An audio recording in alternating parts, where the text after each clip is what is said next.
இப்போது புதிய அறிமுகம் ஆச்சி ஹோட்டல் சாம்பார் 50 கிராம் ரூபாய் 20 மட்டுமே.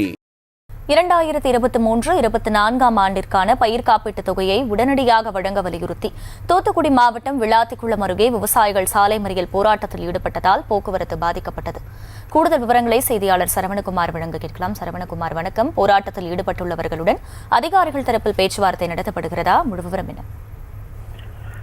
வணக்கம். அதாவது தூத்துக்குடி மாவட்டம் விளாத்திக்குளம், புதூர் மற்றும் எட்டயபுரம் உள்ளிட்ட பகுதிகளைச் சேர்ந்த விவசாயிகள் கடந்த ஆண்டு ஆயிரக்கணக்கான ஏக்கர்ல பயிரிடப்பட்டிருந்த தோட்டக்கலை பயிர்களான வெங்காயம், மிளகாய், கொத்தமல்லி உள்ளிட்ட பயிர்களுக்கு தற்போது வரை இந்த 2023-2024 ஆண்டுக்கான பயிர் காப்பீட்டு தொகை வழங்கப்படவில்லை என்றும், அது மட்டுமின்றி புதூர் வட்டாரத்தில் உள்ள இது பயிர்களை தொடர்ந்து சேதப்படுத்தி வரும் காட்டுப்பன்றிகளை கட்டுப்படுத்த வேண்டும் என்றும் அரசிடம் பலமுறை கோரிக்கை வைத்து அதிகாரிகளிடம் மனுக்கள் அளித்தனர்.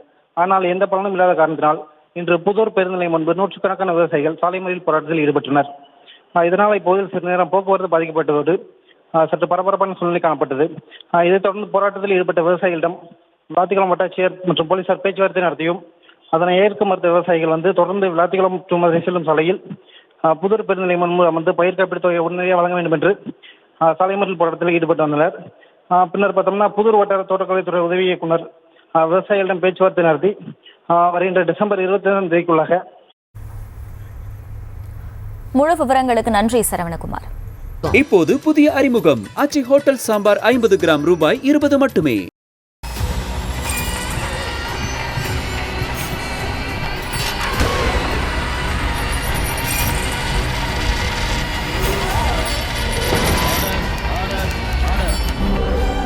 நிகழ்தகவு குற்றங்களின் மறுபரிமாணம் நாள்தோறும் இரவு 10 மணிக்கு இணைந்திருங்கள் நமது நியூஸ் தமிழ் தொலைக்காட்சியோடு.